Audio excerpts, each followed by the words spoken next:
So first off, I want to thank everybody for attending. I know at last count, I saw 60 people who had signed up, which is really exciting. And thank you for your participation today. We're so excited that you registered, and I know for sure that you won't be disappointed. We also were excited to see that 2/3 of you actually posed some questions, those who registered. And, I expect that we'll have a lively discussion after our brief discussion with Laurel. So that will be fantastic. And without further ado, I wanted to introduce Laurel Egan Kenny. I've known Laurel for about 15 years. She's an entrepreneur, founder of Turning Point Communications. She's a former banker out of New England area, mother of 3. I don't think they're all teenagers, but close enough. Her company does media, marketing, communications. I would consider her an expert in that field. She's an educator, a coach, and certainly a mentor. So I want to start out, Laurel, and I'm going to ask you just a couple of questions to get the ball rolling here. Given the fact that, all of us, our world has turned a little bit upside down with COVID-19, branding is particularly important right now. And what I wanted to understand is, I know you're going to give us a definition and what branding really is, but how do you create, or what is your brand statement? I said what I think about you and how I would brand you, but what's your brand statement? What do you tell people about yourself or what you do? So thank you. Yeah, so thank you, Lynn. I appreciate the opportunity to be here, first of all, and actually, doing this presentation gave me an opportunity to sort of reflect on myself and my brand as well, particularly during these times. And the term is used too often now, unprecedented times, but I incorporated that into the title because truly unprecedented times call for unprecedented fortitude on behalf of all of us. So fortitude meaning, let's push forward despite what's going on, and in fact, thrive in this situation. So I am a marketing professional, as you mentioned, for the better part of, let's just call it 2 decades as well.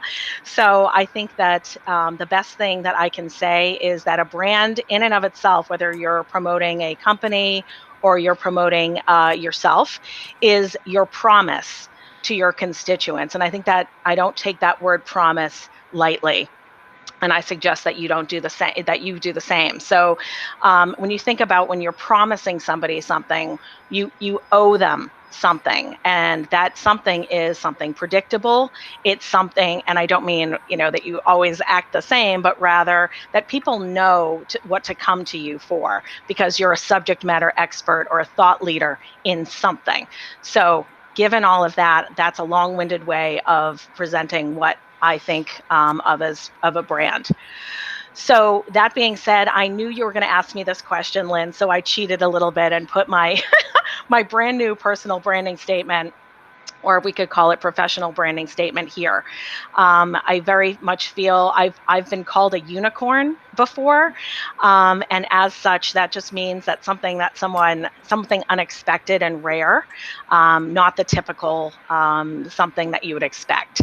So I have put together my brand statement because of what we're working on today, and I did do a shout out to lots of folks on my LinkedIn profile to give me some feedback as to what they think of me, what they think when they think of me with regard to my characterization. So I underlined a few different things in this definition. Basically, what I'm saying is I'm a people person. I love to connect. I love to connect with people, and I love to connect different types of things and different people from different backgrounds and with different needs. So, and also, I think you nailed it. Definitely entrepreneurial, definitely innovative, and somewhat visionary as well. And I did like my friend Annette, if she's on the line, called me a positive force, and someone that literally will, when presented with an obstacle, I will fight through no matter what. So I appreciate all of those comments on LinkedIn for those of you who are on the line. So hopefully that encapsulates your question, Lynn. Yes, very much so. So, we have a really interesting spectrum of people today who are joining our conference call. Some of those are students, some of those are mid-career, some are in startup companies. And when you talked a little bit about, what is branding, can you provide a sort of a broad brush, a little bit more maybe of what branding is? Because we have so many varied constituents, I think that it might be a little bit different. If I have a big company that I'm associated with, that becomes part of my brand, I think. Can what is really your definition all encompassing of branding? Sure. So, I mean, when I think of all-encompassing branding, again, I fall back on that promise to your constituents. So whether that is your target market, if you're marketing a company, or whether that's your audience as a person or a professional, so that doesn't change. But what is important and what is part of branding are three different things. Number one, it's how you differentiate yourself or how you are unique. Number two, it's what your key messages are. What messages do you want to push out into the marketplace about yourself? And number three, you always want to be thinking about, how are you, um, what do your constituents think of you? And that is what other people's perspective is of you. So that's also a very important consideration and a lot harder to change, if you will.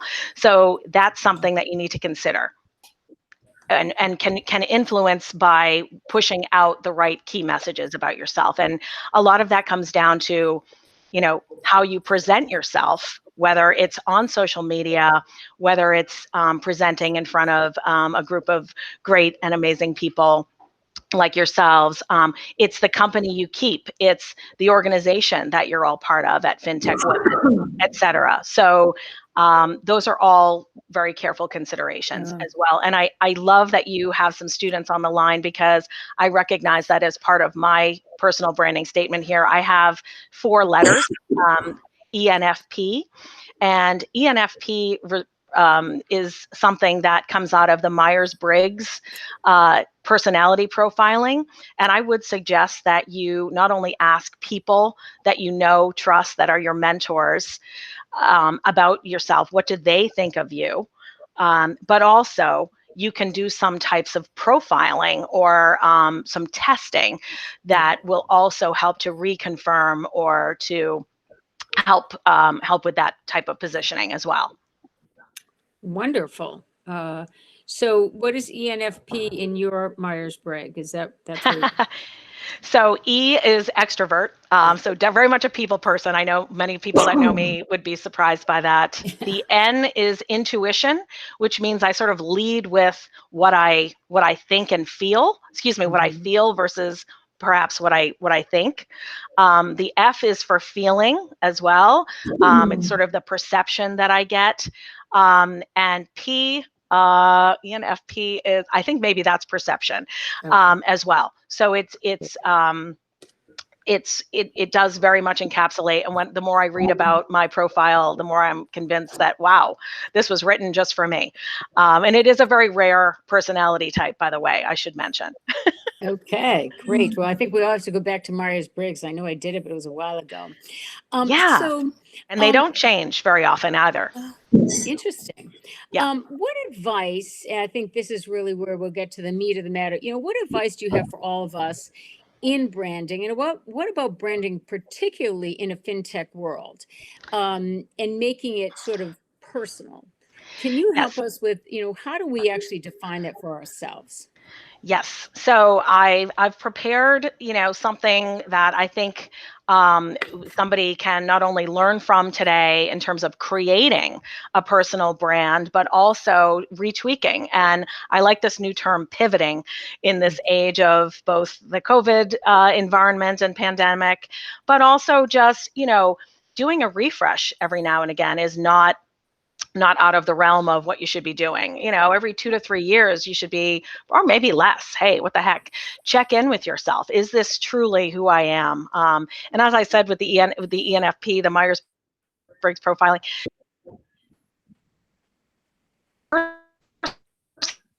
characterization doesn't really change, but rather what changes is the situation or the environment around you. So with that, I'd love to go ahead and run through. I've got here, and I always like to break things down. I mean, you're all probably very analytical people as well. I always like to give people an ROI, or return on investment, for the next, I think we've got about 10, 15 minutes to walk through not only how to create or retweak, but also how to promote your personal brand. It's one thing to have a statement, right? But it's quite another thing to get that out there for the right reasons to the right people, right? Yes, absolutely. Perfect. So very quickly, and again, so that you all can remember how to do it, I've broken it down into the who, what, when, where, why, and how. So the who is very much about yourself. So you need to really take a deep dive into an honest look at who you are. And it's very important to have self-awareness, but it's also very important to ask others. And I mentioned that previously. I mean, I've had the benefit of knowing you, Lynne, and Patsy Mullen, who's on the line as well, to be my mentors and champions throughout my career, from way back. And it's people like yourself that I would trust to ask these questions of. And by the way, it's not always a comfortable dialogue. Sometimes it's like, hey, how am I doing? How do I stack up? Is my academic background what it should be? Do I have the right certifications? Do I have the right letters after my name? Do I have the right network of people? Am I going in the right direction for where I want to go? And we'll talk about ultimately getting to a goal and kind of starting there in a moment. But again, I can't stress enough that the who is very much about you. And then most importantly, I would say, is passion. What are you passionate about? And I think what comes through from my personality is that I am a people person. First and foremost, that is how I get my energy. That is, really where I'm able to exchange ideas, and so that is something that drives me no matter where I end up. And in fact, ENFPs are very well-rounded. Oh, God bless you. Very well-rounded, and we sort of get interested in almost too many things. So I need to recognize that about myself and sort of hone back and really focus. So knowing all of that, my personality type has been very helpful. And secondly, that who is equally as important. Who is your audience? Who are the people that you need to influence? And that's an important question, because it goes far beyond the connections that you have. It's your network, it's your people, it's your tribe. And in fintech, in that particular world, you have to really be introspective and look at yourself and say, you know what, I don't like the term soft skills, but it's important to recognize those skills that you have that are unique to yourself, and may even be unique, ladies, to being a woman. I wrote right there in my profile that people consider me to be a very warm person, very easy to connect with and converse with. I don't shun that, and I don't look down on myself for that, but rather I use that as an opportunity. And that is something that you should be also thinking about as well. So again, getting back to the audience, what do those people need to hear? And then you should turn to what your value proposition is to that particular audience. How does the way that you approach the world benefit that audience? What is your approach to them? Are you like me? You like to meet with them face to face and really hash things out? Are you the type of person that is, a texter and kind of, reserved, a little bit more reserved? Here we are again, the differentiators. How are you unique? And, if part of your audience is a future employer or your current employer, that's very important to recognize in yourself. How different from someone may also your title in the company? What else do you bring to the position? What else do you bring or will you bring to a future employer?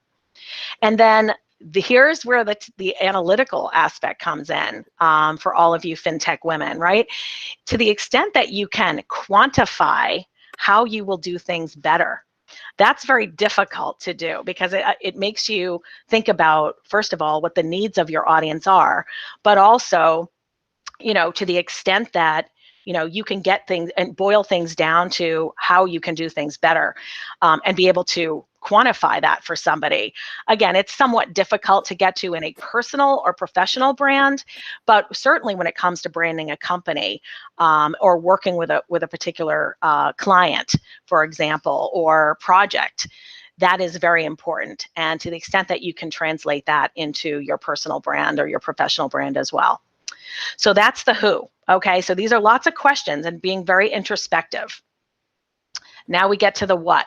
Very important. I referenced this earlier. Ultimately, we're going to work back from here. What is your long-term goal? And we are ultimately going to work back and say, okay, so if your goal is, and long-term these days, by the way, is a lot different than when I was kind of coming up in my career. Long-term might be 1 to 2 years out. It could be up to 5 years, but certainly 10 years is like an eternity. So ratchet that back to something that you can actually, pinpoint and say, I would like to be a blank, if that's a title that you'd like to achieve, or if that's a if there's some other goal that you have. Think about that, because that will also drive who your audience is, and then what your value proposition is to that particular audience as well. And then here's sort of a two-part request. I'm going to ask you to think about a success story, because people very much respond to, not just a pat on your own back and, telling people who you are, but rather they remember and they will respond a lot better to a success story. So that is going to obviously be something very unique to yourself, but really if you think about it in terms of what is the story of your life. And for a lot of people, that may come down to something that they overcame, something that was very difficult, a challenge or struggle in their life, personal or professional, right? I've had both. So when you think back to those stories, to be able to tell somebody a story about that, first of all, they might say, oh my gosh, I'm so sorry that happened to you. But you say, oh, no. Really what happened was coming out on the other side. How did I overcome that obstacle? And then you start to think about, how did I thrive as the result of that obstacle? So that is what, my friends, gives us perspective. And that is something that's so important. And that's something, by the way, that I ask people when I'm hiring or when I'm, having people work with me on particular projects, because without perspective, I fear that people aren't really going to be able to be resilient. And that's something that I look for as an incredible character. What's the opposite of character flaw? It's really like a character success, and a trait that I very much look for. So, and then the important part here is also to be able to recognize all of those things we've already discussed. And then don't forget to be able to sort of weave a thread or a theme through a lot of that. And a lot of that is based on what we just talked about, is that story, that success story of your life. And then again, how you overcame it, and then how you use that information or that feeling or that perspective to help you thrive. So connecting the dots for people. Don't leave that to chance. You don't ever want to, for example, forward a resume on to somebody. For those of you students on the line, I have a particular place in my heart for students. I do some mentoring for and career development from students. So being able to connect the dots and be able to tell your own story so that someone doesn't have to assume. You all know what happens when you leave people to assume. So you don't want to do that. So finally, based on all of that, we've gone through this very quickly. This is a very mini presentation, but you've got you've got the bones for what will be your personal branding statement, and you can certainly use mine as a guide or example. But this is obviously very personal to each and every one of us. So I would just caution you to, number one, make it memorable. I bet you remember that I called myself a unicorn. Make it unique, because again, you want to have something be, you want to show people how you stand out, or how you differentiate. Keep it concise, something that you can remember, sort of rolls off the tongue. And then do include those quote unquote essential skills. Some people call them the soft skills, because that also will help people to recognize that you're a person first, and we are all human beings, and that has become incredibly important through this whole COVID crisis, where for example, I'm broadcasting from my home. Well, this is my home office anyway, but so I was on a call yesterday, and my daughter popped up on the screen. So it's all of a sudden, we've all been sort of tied back to who we are as a person as well. So, it doesn't end here, right? This is how you get to that branding statement. But next, Lynn, I bet you're going to ask me, so what the heck do we do with all this? It's great information, but what do we do with it? So good point. Shout it. Right? So let's shout it from the rooftops. Okay? You gotta get yourself out there. And you have to think about what you're comfortable doing. Some people are stiffen up at the thought of public speaking. They think that they can't write. They have a writer's block. Oh, who the heck wants to hear anything from me? Absolutely not. That is not the case. I'm here to empower you to say that every single one of us has a particular brand of expertise that no one else has, by the way. So you need to really drill deep and understand recognize what that is about yourself, but to be able to hone that into something that's deliverable. So get yourself out there presenting, get yourself out there writing something, pitching something, or joining a group like you're part of already here at FintechWomen, or I'm sure that for those of you who aren't, or just sort of sampling this webinar today, for those of you who are out there, I'm sure you're part of other associations as well. Start to develop relationships, and then you just have those one-on-one conversations, which to me is pure gold, because then you're, it's a one-to-one, very poignant conversation as well. And then insert yourself and your brand as much as you can. Join your chamber of commerce, and again, those other industry type of associations. Join other community types of initiatives and show where you have those skills, whether it's leadership, whether it's, head the communications committee, head the project committee, the education committee, whatever it is that drives you and what you're passionate about. Tie all of those things together and get out there and do stuff. And then, the when is in this series of questions is making sure that it's often enough, that you don't just go out there, and I hate this term, set it and forget it. It's from the infomercial on TV. You want to get out there. So, and whether it's weekly, monthly, quarterly, you need to decide. But based on the how you get out there, or the where is what we're going to cover next, that can actually be daily. When you start to think about, if you are on social media, posting on LinkedIn, obviously you're not going to attend a conference every day. Maybe that's once a year or quarterly.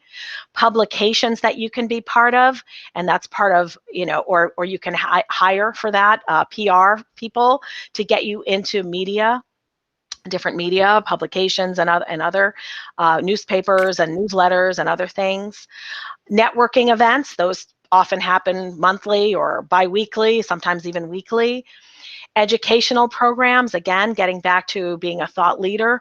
Hey, what the heck can you teach? Something, whether it's how to paint a birdhouse or something else, or weaving or knitting, whatever that is. And on the professional side, if you have a very particular niche of expertise, tell somebody about it. they're dying to hear it, and they want to support you. Trust me. And again, those organizations are pure gold, because a lot of times you can be a volunteer. That also goes for community. I should put that in there as a bullet as well. Being on a committee and in your community, again, gives you an opportunity to showcase your skills to some local people who already know you. So why not give them another opportunity to know you in a different capacity? And then the why. Oftentimes you have to remind yourself, just like, why am I doing this? It's an awful lot of effort.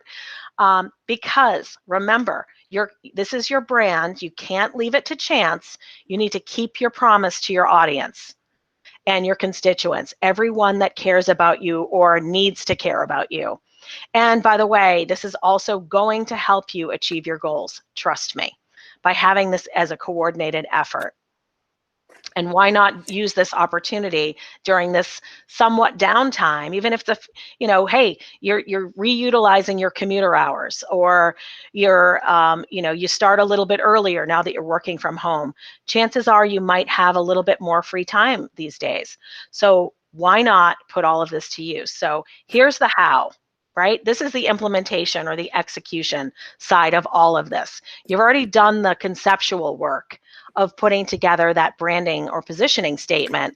But now it's, hey, are you going to put all of this on a bill? It's probably not the right, but maybe, yes, why not put a personal statement about yourself? Become a thought leader. We talked about this. By the way, there are so many outlets for this that are looking for content. They are looking for experts like yourself. You just need to figure out which ones those are and how to go after those, and pitch yourself in a coordinated way. Pitch yourself and your presentation or your package in a particular way.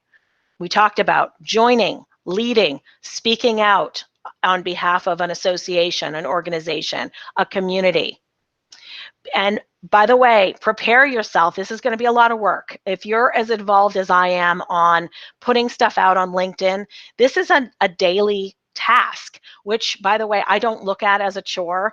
I look at it as something that I need to do, and that something that I really love to do. This is part of who I am and what and I know that this helps, because no matter where I go, although it's been much less lately, I haven't been traveling a lot, but no matter where I go, you can be assured someone says, oh, Laurel, I just saw that you were in blank. I just saw that you were doing blank, some project. You were working somewhere.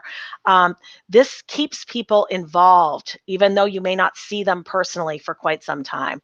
And then that PR aspect, if it comes down to it, hey, it's not a bad thing to hire out a PR professional, which is short for public relations, someone who has relationships with newspapers, industry magazines, that is going to get you front and center when they need a thought leadership piece or some content on a specialty that you have. So given that's been a large mouthful, and I realize we're at 12:59. Lynn, I know that was a lot to take in, but hopefully that was on point. Well, fabulous. Thank you very much. Very welcome. I wanted to open it up for questions. I don't see any hands being raised, but perhaps am I missing anything there? Anybody got any questions? Nothing has come through, Lynn. Okay, right. So I'm going to ask a question, Laurel, because I think this is this is hard. I know you asked and I responded, but how do you really ask your friends and colleagues and mentors to help you create your personal brand? I mean, right. How do you ask that question? That's a tough question to ask. You posed it right on like LinkedIn, but I did. Didn't you, or did you? I did. I sure did. Yes, I did. Yeah. And now I that is something that certainly you can do. There are no holds barred. If that's something you feel comfortable with, by all means do it. But I would suggest that you keep, I bet, if people really take a close look at who their supporters, their champions, their mentors have been through the years, whether you're a student. If you're a student, by the way, you've got teachers, guidance, do they call them guidance counselors? What do they call them, those people at school? Your advisors, your faculty advisors, your people, maybe you've had an internship, maybe you've had employers. Everybody has a core set of champions. It's your former boss, it's your, you name it.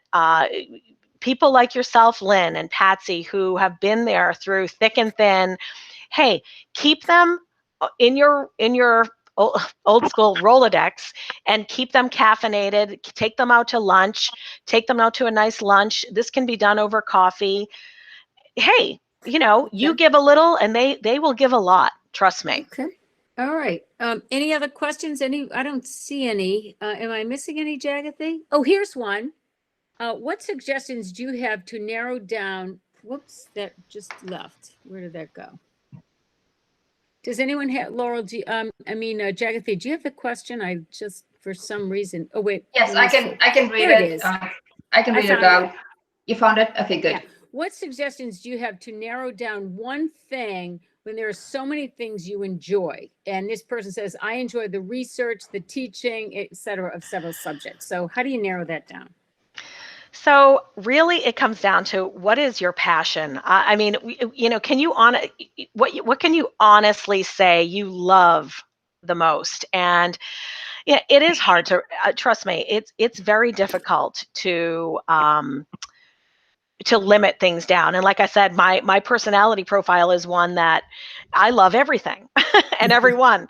So gosh, maybe I'm not the best person to ask this question to, but I think that in your heart of hearts, it's your personality and your character that really drives what you will become and your end game, your end game, I mean by your long-term goal. Is there a mentor that you have, that someone that you've always said that I aspire to be just like that person, and you sort of model yourself in that way? Maybe that's a great way to go as well. Great. Great, thank you. Do we have time for one more question, or do we need to wrap it up, Jagathy? I think we are, just to be respectful to everybody, it's 1:03, 3 minutes past 1. So I know this, clearly we should be bringing Laurel back, but perhaps we should be signing off right now. Okay, so before we leave, I just wanted to mention that our next session is May 20th. That's 2 weeks from today. And as a reminder, that starts at 12:15. So today we start at 12:30. We're moving it to 12:15 because we're changing our length and our time. So it gives us a little more time, hopefully. I wanted to tell a little bit teaser about the next speaker. Her name is Alicia Falzaroni. She is a FinTech Advisory Board member at the Center for Financial Professionals, which is out of London. And she'll be speaking about the pandemic-driven market trends that could alter FinTech innovation. So I think that's going to be really timely. Without any further ado, Laurel, thank you. Thank you to our participants, and thank you to Jagathy and Catalina and Lisa for pulling this all together. It was my pleasure. Thank you. Thank you for joining us, Laurel. Bye-bye. Bye, everybody.